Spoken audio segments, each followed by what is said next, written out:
കൽപ്പാത്തിയിലൂടെയുള്ള യാത്രയിലാണ്, മോർണിംഗ് വാക്കിലാണ്. അപ്പം കൽപ്പാത്തിയിൽ ഇങ്ങനെ പുറകിൽ കാണാം നമ്മുടെ ഒരു രഥം. ആ രഥത്തിന്റെ മുന്നിൽ നിന്നാണ് തുടങ്ങിയത് നമ്മുടെ നടത്തം. അതിപ്പോ ഇങ്ങനെ ഏതാണ്ട് ഒരു കിലോമീറ്റർ ആയില്ലേ? അറിഞ്ഞൂടാ. അപ്പം കൽപ്പാത്തിയിൽ ഉത്സവം നടക്കുന്നതിനൊപ്പം ശബരിമലയിലും അവിടെ മണ്ഡല മകരവിളക്ക് ഉത്സവത്തിന് തുടക്കമാണ്. വൃശ്ചിക മാസം വൃശ്ചികോത്സവ സമയത്തല്ലേ ഈ പറയുന്ന പോലെ മണ്ഡല മകരവിളക്ക് ഇന്ന് തുടക്കമാകുമ്പോൾ എന്തൊക്കെയാണ് ഇവിടുത്തെ ഒരുക്കങ്ങൾ എന്നൊക്കെ നോക്കണം. ഇന്ന് വൈകിട്ട് 5 മണിക്കാണ് നട തുറക്കും. ഇനി അങ്ങോട്ട് മണ്ഡലകാലമാണ്.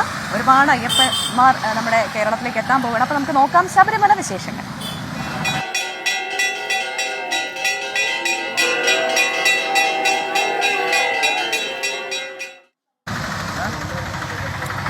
അപ്പോൾ ഇന്ന് വൈകിട്ട് 5 മണിക്കാണ് ശബരിമല നട തുറക്കുക. പുതിയ മേൽശാന്തിമാരെ ചൂണ്ടിരിക്കുന്നത് ഇന്നാണ്. അപ്പോൾ ഇന്ന് തൊട്ട് അങ്ങോട്ട് ശബരിമലയിൽ സന്നിധാനത്തൊക്കെ വലിയ തിരക്കുണ്ടാവും. വെർച്വൽ ക്യൂ ബുക്കിംഗ് കഴിഞ്ഞ ദിവസം നമ്മൾ അറിഞ്ഞതാണ്. ഈ മാസം ഇനി വരെ സ്ലോട്ടുകളില്ല. 29-ാം തീയതി വരെ എല്ലാം ഫുള്ളായിട്ടുണ്ട്. അതെ, 10,000 പേരാണ് ഇന്ന് ദർശനം നടത്തുന്നത്. എന്തായാലും ദർശനം നടത്താനുള്ള സൗകര്യം ഒരുക്കിയിട്ടുണ്ട് എന്നാണ് അധികൃതർ അറിയിക്കുന്നത്. അല്ലേ? പ്രതികരണത്തിലേക്ക് നമുക്ക് അറിയേണ്ടതുണ്ട്. അതെ, ആദ്യം പ്രതികരണത്തിലേക്ക്. കഴിഞ്ഞ പ്രാവശ്യത്തിൽ നിന്നും വ്യത്യസ്തമായി ഇപ്രാവശ്യം 18 മണിക്കൂറാണ് നമ്മളിപ്പോൾ തുടക്കം മുതലേ ദർശന സമയം കൂട്ടിയിരിക്കുന്നത്. ഇവിടെ എത്തുന്ന ഭക്തർക്ക് പരമാവധി പേർക്ക് ദർശനം നൽകുക എന്നുള്ളത് തന്നെയാണ് അതിൻ്റെ ഒരു ലക്ഷ്യമെന്ന് പറയുന്നത്. അതിന് തുടക്കം മുതലേ ഞങ്ങളോട് ബഹുമാനായ തന്ത്രിയും മേൽശാന്തിമാരും ഒക്കെ ഞങ്ങളോട് സഹകരിക്കുകയാണ്. എന്തായാലും ഇവിടെ എത്തുന്ന ഭക്തർക്ക് ഒരു അസൗകര്യം ഉണ്ടാകാതെ എല്ലാ സൗകര്യങ്ങളും ചെയ്യുവാനുള്ള ശ്രമത്തിൻ്റെ ഭാഗമായിട്ടാണ് നമ്മൾ മുന്നോട്ട് പോകുന്നത്. പക്ഷെ നമ്മൾ മനസ്സിലാക്കേണ്ടത് ഒരു നഗരമധ്യത്തിൽ സ്ഥിതി ചെയ്യുന്ന ഒരു ക്ഷേത്രം പോലെയല്ല. ഒരുപാട് പരിമിതികൾ, ഭൂമിശാസ്ത്രമായ പരിമിതികൾ, പിന്നെ പാരിസ്ഥിതികമായ വെല്ലുവിളികൾ ഒക്കെ ഇവിടെ ഉണ്ട്.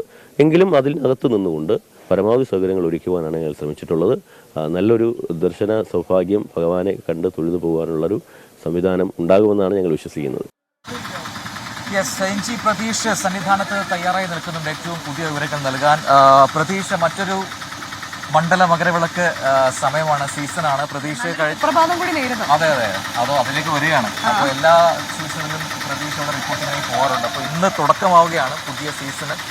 അപ്പോൾ വലിയ തിരക്ക് ഉണ്ടാകുമെന്നൊരു പ്രതീക്ഷയുണ്ട്. വൈകുന്നേരത്തെ നടതുറക്കൽ ചടങ്ങിലൊക്കെയുള്ള ക്രമീകരണങ്ങളെല്ലാം പൂർത്തിയായിട്ടുണ്ട്. ഒപ്പം ഭക്തർക്ക് ഇത്തവണ സൗകര്യങ്ങളൊക്കെ നേരത്തെ തന്നെ അത് ഒരുക്കണമെന്നുള്ള നിർദ്ദേശങ്ങളുണ്ടായിരുന്നു. അതൊക്കെ എത്രമാത്രം പൂർത്തിയായിട്ടുണ്ട്. നല്ലൊരു പ്രഭാതം പ്രതീക്ഷ നേരിടും.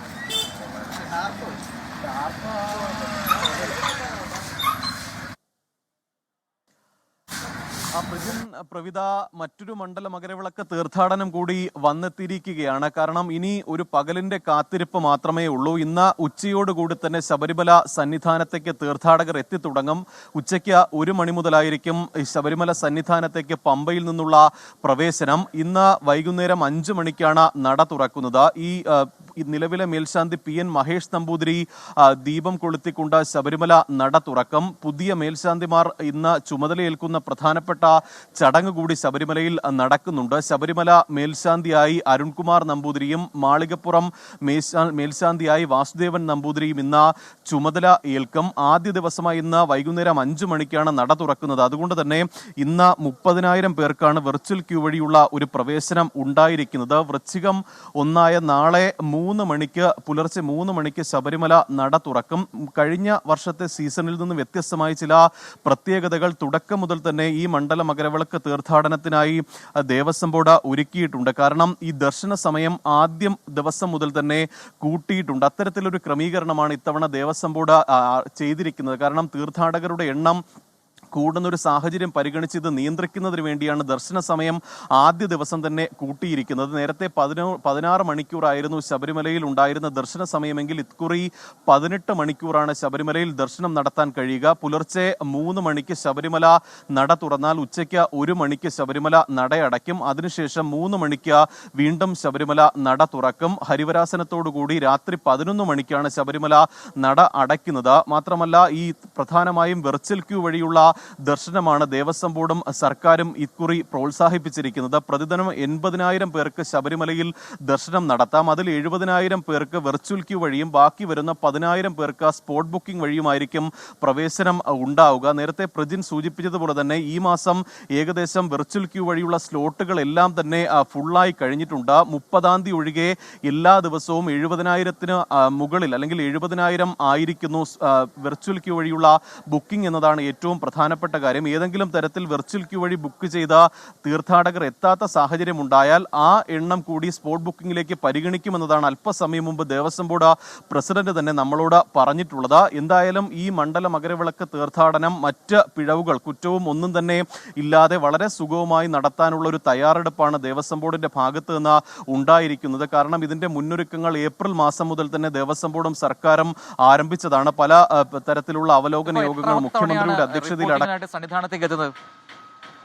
ഈ മണ്ഡല മകരവിളക്ക് തീർത്ഥാടനത്തിന്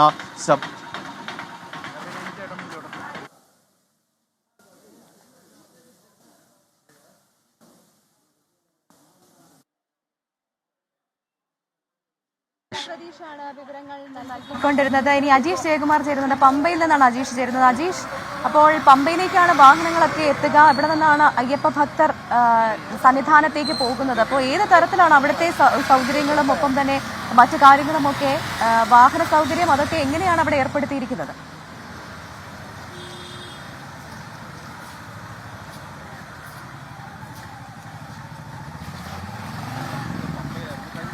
പമ്പയിൽ എത്തിയ സമയത്ത് ഇവിടെ ഈ ഒരുക്കങ്ങളൊക്കെ നടക്കുകയായിരുന്നു, പന്തൽ പണിയും മറ്റ് ജോലികളൊക്കെ നടക്കുകയായിരുന്നു. പക്ഷേ ഇപ്പോൾ അയ്യപ്പ ഭക്തന്മാർ എത്തി തുടങ്ങി. കൂടുതൽ ഇതര സംസ്ഥാനത്ത് നിന്നെത്തുന്ന അയ്യപ്പ ഭക്തന്മാരാണ് ഇവിടെ രാത്രി മുതൽ തന്നെ എത്തി ഇവിടെ വിരിവെച്ച് കിടക്കുന്നത്.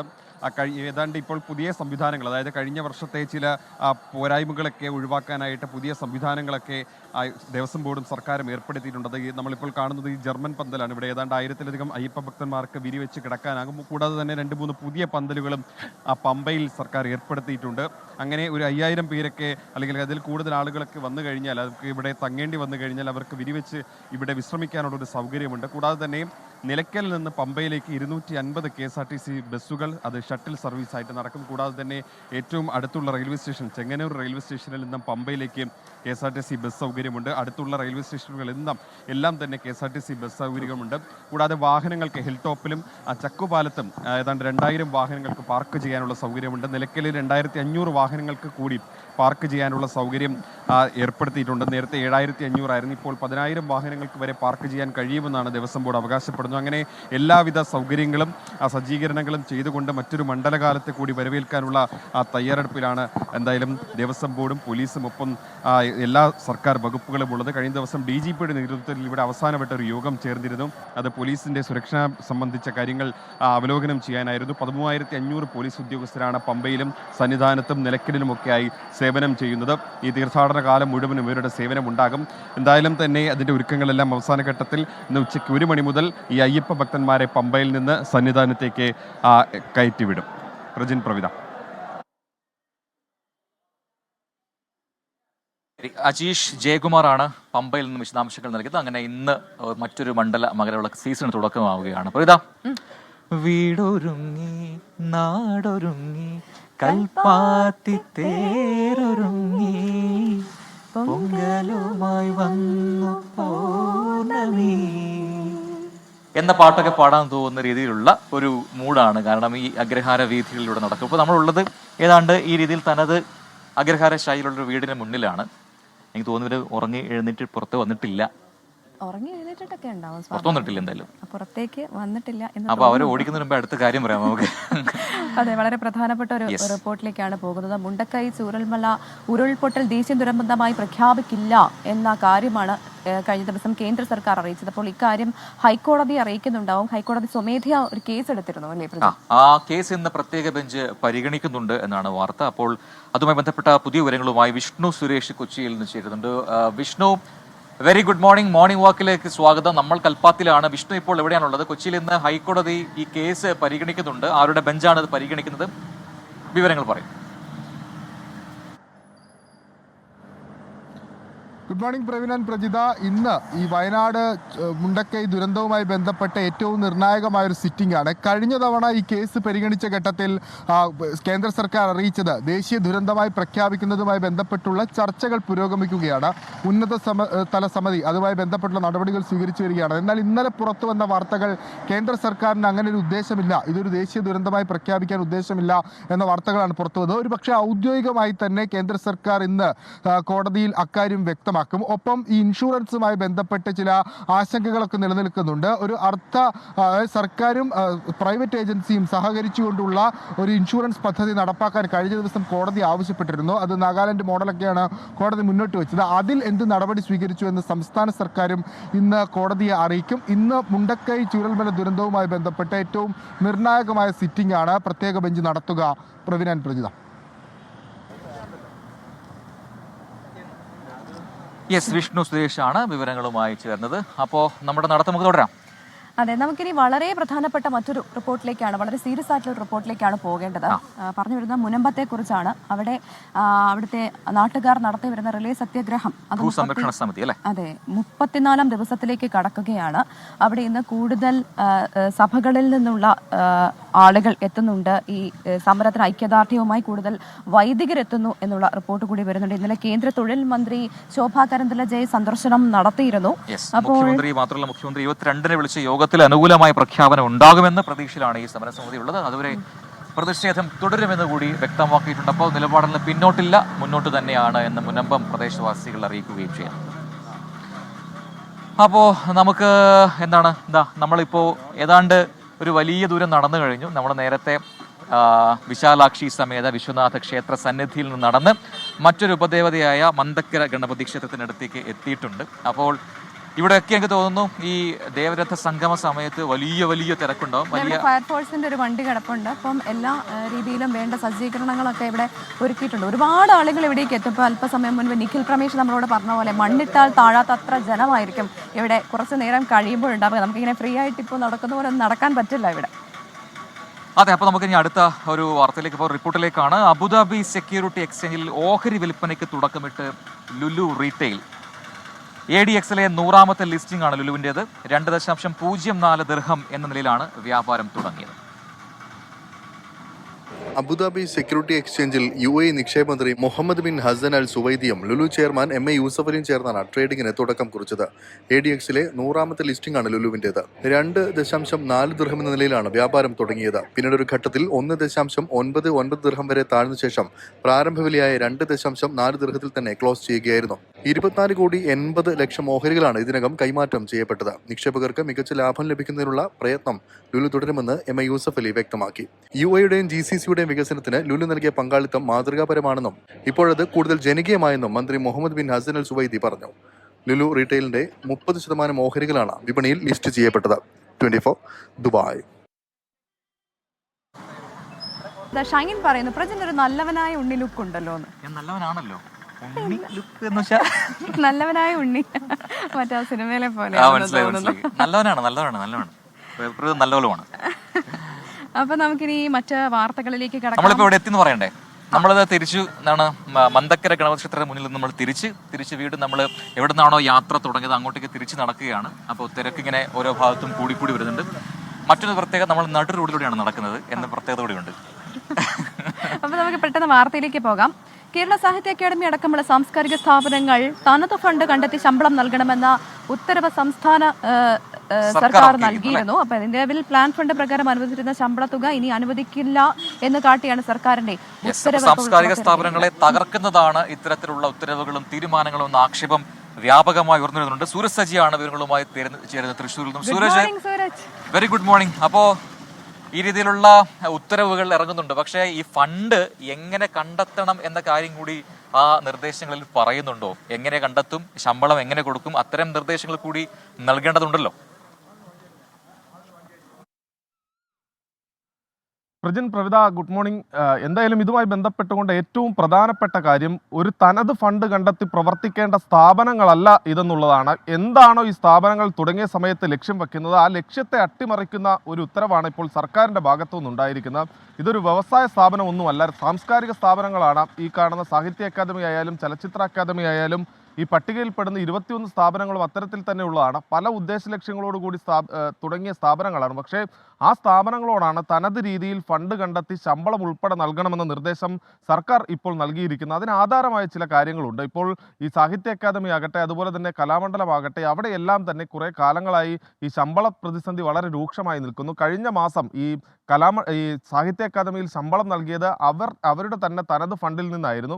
കലാമണ്ഡലത്തിലേക്ക് വന്നു കഴിഞ്ഞാൽ തുടർച്ചയായി ശമ്പളം വൈകുന്നു. ഇതേ തുടർന്ന് സമരം തന്നെ നടത്തേണ്ട ഒരു കാര്യത്തിലേക്ക് കാര്യങ്ങൾ പോകുന്നു. അതുപോലെ തന്നെ ഈ ബാലഭവനുമായി ബന്ധപ്പെട്ടുകൊണ്ട് അവിടെയും ഈ ശമ്പളം വൈകാത്തതിനെ തുടർന്ന് ഈ മാസങ്ങളായി ശമ്പളം കിട്ടാത്തൊരു സാഹചര്യം നിൽക്കുന്നു. അതോടൊപ്പം തന്നെ ഈ പെൻഷൻ അടക്കമുള്ള കുടിശ്ശികകൾ, അതോടൊപ്പം ശമ്പള വർധന, ഇതെല്ലാം തന്നെ സർക്കാരിനെതിരെ കോടതിയിൽ കേസായി തന്നെ എത്തുന്ന ഒരു സാഹചര്യമുണ്ട്. അങ്ങനെ സർക്കാരിനെതിരെ തുടരെ ഈ സാംസ്കാരിക സ്ഥാപനങ്ങളിൽ നിന്ന് ഈ ശമ്പളവും കുടിശ്ശികയും ആവശ്യപ്പെട്ടുകൊണ്ട് ഈ കേസുകൾ അടക്കം എത്തുന്ന പശ്ചാത്തലത്തിലാണ് ഇപ്പോൾ ഈ തനത് ഫണ്ട് കണ്ടെത്തി പ്രവർത്തിക്കണമെന്ന ഉത്തരവ് സർക്കാർ ഇറക്കിയതെന്നുള്ളതാണ് ഈ ഉത്തരവിൽ തന്നെ പറയുന്നത്. ഈ ഗ്രാന്റ് ഇൻ എയ്ഡ് എന്ന പേരിലാണ് ഈ സ്ഥാപനങ്ങളെല്ലാം തന്നെ അറിയപ്പെടുന്നത്. അതായത് ഈ പ്ലാൻ ഫണ്ട് പ്രകാരം ഈ സർക്കാർ നൽകുന്ന ആനുകൂല്യത്തിന്മേലാണ് ഇവിടെയെല്ലാം ശമ്പളം നൽകുന്നത്. ഇനി മുതൽ അത്തരത്തിൽ ശമ്പളം നൽകാൻ കഴിയില്ല എന്നുള്ളതാണ് സർക്കാർ അറിയിക്കുന്നത്. ശമ്പളം മാത്രമല്ല, പെൻഷൻ ഉൾപ്പെടെ ഒരു ആനുകൂല്യവും നൽകാൻ കഴിയില്ല. ഇനി ആരെങ്കിലും ഇത്തരത്തിൽ ഈ ശമ്പളം ലഭിക്കാത്തതിനെ തുടർന്ന് കേസുമായി മുന്നോട്ട് പോവുകയോ അല്ലെങ്കിൽ പെൻഷൻ ലഭിക്കാത്തതിനെ തുടർന്ന് കേസുമായി മുന്നോട്ട് പോവുകയോ ചെയ്തു കഴിഞ്ഞാൽ സർക്കാർ തങ്ങൾക്ക് ഇതുമായി ബന്ധപ്പെട്ടുകൊണ്ട് ഉത്തരവാദിത്തമില്ല, അതാത് സാംസ്കാരിക സ്ഥാപനങ്ങൾക്കായിരിക്കും അതിൽ ഉത്തരവാദിത്തം എന്ന് പറഞ്ഞുകൊണ്ട് ഒരു സത്യവാങ്മൂലം കൊടുക്കും. അങ്ങനെയെങ്കിൽ ഈ സർക്കാരിൻ്റെ പ്രതിനിധികൾക്കെതിരെ കേസ് കൊടുക്കാൻ കഴിയില്ല. അവരെ ഈ കേസിൽ നിന്ന് ഒഴിവാക്കണമെന്ന് ആവശ്യപ്പെട്ടുകൊണ്ട് പിന്നീട് സർക്കാർ തന്നെ കോടതിയെ സമീപിക്കും. വേണമെങ്കിൽ ഈ സാംസ്കാരിക സ്ഥാപനങ്ങളുടെ മേധാവിക്കെതിരെ കേസ് കൊടുക്കാം എന്നുള്ളതാണ് പറയുന്നത്. എന്തായാലും ഈ സാംസ്കാരിക സ്ഥാപനങ്ങളുടെ ലക്ഷ്യത്തെ തന്നെ അട്ടിമറിക്കുന്നതാണ് നിലവിൽ പുറത്തു വന്നിരിക്കുന്ന ഉത്തരവ്. പ്രവിത. ശരി. യെസ്, അപ്പോൾ എന്തൊക്കെ തീരുമാനങ്ങളാണ് സർക്കാർ എടുക്കുന്നത്? ഈ രീതിയിലുള്ള സാംസ്കാരിക സ്ഥാപനങ്ങൾ വർഷങ്ങളായിട്ടുള്ളതാണ്. നമ്മുടെ പെരുമയുടെ കൂടെ ഭാഗമാണ് സാഹിത്യ അക്കാദമി പോലുള്ള സ്ഥാപനങ്ങൾ. അപ്പോൾ അവർക്ക് അവിടുത്തെ ജീവനക്കാർക്ക് ശമ്പളം സർക്കാർ നൽകില്ല, സ്വന്തമായി ഫണ്ട് കണ്ടെത്തണം എന്നൊക്കെ പറയുന്ന തീരുമാനങ്ങൾ അത് എങ്ങനെയാണ് എന്നുള്ള നിർദ്ദേശം കൂടി സർക്കാർ മുന്നോട്ട് വെക്കുന്നതാകും. പ്രതിഷേധം അറിയിക്കുന്നത് തന്നെയാണ്. ആ രീതിയിലുള്ള പ്രതിഷേധം, ആക്ഷേപങ്ങളൊക്കെ മറുഭാഗത്ത് ഉയർന്നു വരുന്നുമുണ്ട്. അപ്പോൾ എനിക്ക് തോന്നുന്നു നമ്മുടെ ഈ അഗ്രഹാര വീഥികളിലെ തിരക്ക് ഇങ്ങനെ അല്പസ്വല്പം ഒന്ന് കൂടി വരുന്നുണ്ടല്ലേ? അല്ല, ഒരാളല്ല, കുറെ ചേട്ടന്മാരുണ്ട്, ഓടി പോവാണ്. എല്ലാവരും നമ്മുടെ പ്രേക്ഷകരാണ്. പക്ഷെ സംസാരിക്കാം എന്നാണ് നമ്മൾ വിചാരിച്ച, പക്ഷെ ചേട്ടന്മാരെ നിന്നില്ല, ഒത്തില്ല. അപ്പൊ അടുത്ത റിപ്പോർട്ടിലേക്ക് നമുക്ക് പോയാലോ? നമുക്കിനി മറ്റൊരു രാഷ്ട്രീയ വാർത്തയിലേക്ക് പോയാലോ പ്രജൻ? അതായത് NCP എന്ന് പറയുമ്പോൾ ഇപ്പോൾ ഓർമ്മ വരുന്ന രണ്ട് മുഖങ്ങൾ അത് ഏതൊക്കെയാണ്? ഒന്ന് AK ശശീന്ദ്രനാണെങ്കിൽ മറ്റേത് തോമസ് കെ തോമസ് ആണ്. അപ്പോൾ തോമസ് കെ തോമസും AK ശശീന്ദ്രനും ഈ നാളുകൾ നീണ്ട മന്ത്രിസ്ഥാനത്തെക്കുറിച്ചുള്ള തർക്കത്തിനൊടുവിൽ ഒന്നിച്ച് വേദി പങ്കിടാൻ പോവുകയാണെന്നാണ് ഒരു റിപ്പോർട്ട് ഇപ്പോൾ പുറത്തു വരുന്നത്. തിരുവനന്തപുരത്ത് പ്രവർത്തക സമിതി യോഗത്തിലാണ് ഇരുവരും വേദി പങ്കിടുക എന്നാണ് ഞാൻ മനസ്സിലാക്കുന്നത്. അതെ, തമ്മിൽ അഭിപ്രായ വ്യത്യാസങ്ങളില്ല എന്ന് AK ശശീന്ദ്രൻ പറഞ്ഞു കഴിഞ്ഞിട്ടുണ്ട്. നോക്കാം, ഇന്നത്തെ എനിക്ക് ശ്രദ്ധാകേന്ദ്രം ഇവർ രണ്ടുപേരുമാണ് ആ യോഗത്തിൽ. മന്ത്രിമാറ്റത്തെ ചൊല്ലിയുള്ള തർക്കത്തിനും കോഴ വിവാദങ്ങൾക്കുമിടെ NCPയിലെ മന്ത്രി AK ശശീന്ദ്രനും തോമസ് കെ തോമസ് MLAയും പാർട്ടി പരിപാടിയിൽ ഒന്നിച്ചു. പ്രവർത്തക സമ്മേളന യോഗത്തിൽ അടുത്തടുത്ത കസേരകളിൽ തന്നെ ഇരുവരും ഇരുന്നു. ഇടയ്ക്ക് എന്തോ കുശലവും പറഞ്ഞു, അത്ര തന്നെ.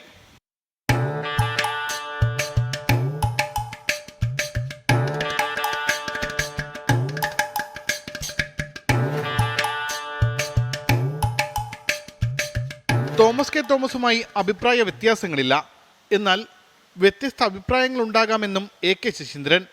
ഞങ്ങൾ തമ്മിൽ അഭിപ്രായ വ്യത്യാസമല്ല, വ്യത്യസ്ത അഭിപ്രായങ്ങളാണ്.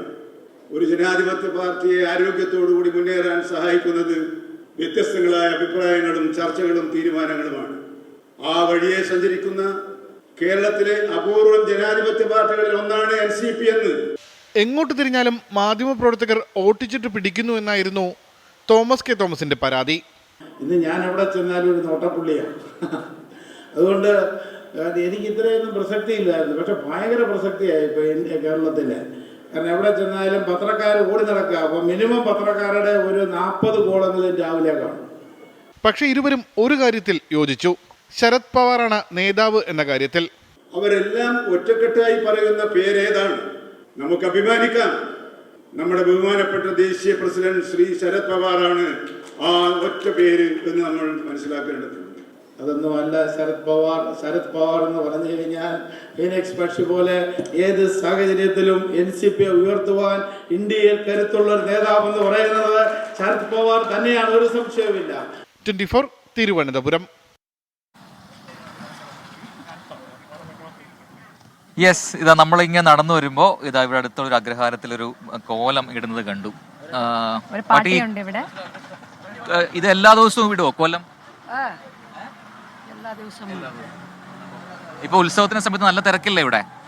നല്ല തിരക്കില്ലേ? ഒരുപാട് പേര് വരണില്ലേ? മലയാളം മാലും കുഴപ്പമില്ല. തമിഴ് தெரியுமா? தமிழ் தான் தெரியும் இல்லையா? தமிழ் தான் தெரியும். தமிழ்ல சொல்லு, தமிழ்ல பேசு. என்னம்மா? என்ன கோலம் இது? கோலத்துக்கு என்ன, ஏதோ ஒரு கோலம். ஏதோ போடுறதுக்கு. எவ்வளவு நாளாச்சு கோலம் போடுறது? நாங்க சின்னதுல இருந்தே போடுவோம். எங்களோட எவ்வளவு நாளாச்சு இங்க வந்துட்டு கல்பாத்தியில? கல்பாத்தி எங்க வீடு, நாங்க இருக்கோம். வருஷங்களா இங்கதான்? காலங்களா இங்கதான்? இங்கதான். பசங்கள்லாம் வெளியில, அவெல்லாம் வேலையில போயிட்டா. நாங்க கிராமத்துல ரிட்டையர்ட் லைஃப். ഇന്ന് ദേവരഥ സംഗമം തന്നെ ஆயிடுத்து, அது முடிஞ்சுடுத்து. இன்னைக்கு தான் சங்கமம் முடிஞ்சுடுத்து. இல்ல, இன்னைக்கு தான் சங்கமம். அன்னைக்கு ராத்திரி 4 தேர் இங்க வந்தது. ஆமா, அந்த 6 தேரும் இன்னைக்கு தான் ஹலோ, என்ன പരവല്ല. അപ്പോൾ ഒരു നമ്മളിങ്ങനെ നടന്നു വരുമ്പോഴാണ് കോലം ഒക്കെ വരയ്ക്കുന്നത് കണ്ടത്. വർഷങ്ങളായിട്ട് ഇവിടെ തന്നെയാണെന്ന് പറയുന്നത്. ഒരു ഒരു ഒരു ഒരു ഒരു സംഘം ആൾക്കാരുണ്ട്, നമുക്ക് അവരെ പരിചയപ്പെടാം. വാ, വണ്ടി ഇടിക്കരുത് കേട്ടോ പ്രഭുത, വണ്ടി ഇടിക്കരുത്. വാ, പോലെന്നേ ഓടിപ്പോണോ? എവിടെയാണ്? മൂവാറ്റുപുഴ. ആദ്യമായിട്ടാ. ഇതിപ്പോ നമ്മള് വൈകിട്ട് കണ്ടില്ലല്ലോ, രാവിലെ ഇപ്പൊ അഗ്രഹാരം അങ്ങനെ കാണാനായിട്ട് ഭയങ്കര തിരക്കാണ്. എന്തായാലും കാണാം. ശരി. You are watching 24 from News Headquarters, Kochi. തിരികെ മോർണിംഗ് വാക്കിലേക്കാണ് നമ്മളിതാ ഇങ്ങനെ അവസാന മണിക്കൂറിലേക്ക്, അവസാന മിനിറ്റിലേക്ക് കിടക്കുകയാണ്. മോർണിംഗ് വാക്കിന് മറ്റൊരു കോലം വരയ്ക്കുന്നത് പ്രേക്ഷകർക്ക് കാണാം. അപ്പൊ ഇവിടെ ഇരുന്നുകൊണ്ട് നമ്മൾ അടുത്ത റിപ്പോർട്ടിലേക്ക് പോവുകയാണ്. സമാധാന സന്ദേശവുമായി അല്ലെ, മദീന ഹറം ഇമാം ഷെയ്ഖ് ഡോക്ടർ അബ്ദുള്ള അബ്ദുറഹ്മാൻ അൽ ബുഐജാൻ കേരളത്തിൽ തുടരുകയാണ്. കൊച്ചിയിലെത്തിയ ഹറം ഇമാം പൗരപ്രമുഖരുമായി കൂടിക്കാഴ്ച നടത്തി. ഇന്ത്യയുടെ വൈവിധ്യം ലോകത്തിന് മാതൃകയാണെന്നും അദ്ദേഹം പറഞ്ഞു. മതസഹിഷ്ണുതയും സമാധാന സന്ദേശവുമായി ലോകത്തിന്റെ വിവിധ ഭാഗങ്ങളിലേക്ക് ഹറം ഇമാമുമാരെ സൗദി അറേബ്യ അയക്കുന്നതിന്റെ ഭാഗമായാണ് മദീന ഹറം ഇമാം ഷെയ്ഖ് ഡോക്ടർ അബ്ദുള്ള അബ്ദുറഹ്മാൻ അൽ ബുഐജാൻ കേരളത്തിലെത്തിയത്. കോഴിക്കോട് KNM സംഘടിപ്പിച്ച സമാധാന സമ്മേളനത്തിൽ പങ്കെടുത്ത ശേഷം കൊച്ചിയിലെത്തിയ ഹറം ഇമാം പൗരപ്രമുഖരുമായി കൂടിക്കാഴ്ച നടത്തി. സാമുദായിക ഐക്യം അനിവാര്യമായ കാലത്ത് ഇന്ത്യയുടെ ബഹുസ്വരതയും വൈവിധ്യവും ലോകത്തെ അടയാളപ്പെടുത്തുന്നതാണെന്ന് ഹറം ഇമാം പറഞ്ഞു. وأن الإسلام يحث على خصوصا في مثل هذه الدولة العظيمة التي هي شبه قارة عدد سكانها تجاوز 1 مليار، الديانات فيها بالعشرات، الديانات الرسمية أظن 6 أو 7 ديانات، الإسلام والنصرانية والبوذية والسيخ والهندوس، وأيضا اللغات مختلفة متعددة. أنا يعني قرأت أو أخبرت أن يكتب على كل في العملة الهندية 15 لغة. KNM vice president Hussain Madavoor, treasurer Noor Muhammad Noorsha, Anwar Sadath MLA എന്നിവർ പങ്കെടുത്തു. കടവന്ത്ര രാജീവ് ഗാന്ധി ഇൻഡോർ സ്റ്റേഡിയത്തിൽ ഇന്ന് നടക്കുന്ന ജുമാ നമസ്കാരത്തിന് നേതൃത്വം നൽകിയതിനു ശേഷമാകും ഹറം ഇമാം സൗദിയിലേക്ക് മടങ്ങുക. 24 കൊച്ചി. അപ്പോൾ നമ്മുടെ മോർണിംഗ് വാക്കിന്റെ സമയം പൂർത്തിയാവുകയാണ്. കൽപ്പാത്തിയിലെ അഗ്രഹാര വീഥിയിൽ നിന്നാണ് നമ്മൾ മോർണിംഗ് വാക്കിന് ഇറങ്ങിയത്. ഇനിയും ഒരുപാട് വിശേഷങ്ങളും വർത്തമാനങ്ങളും പറയാനുണ്ട്. പക്ഷേ നമ്മുടെ അതെ ഉണ്ട്. വരും മണിക്കൂറിൽ നമ്മൾ ചേരും തത്സമയ റിപ്പോർട്ടുകളുമായി.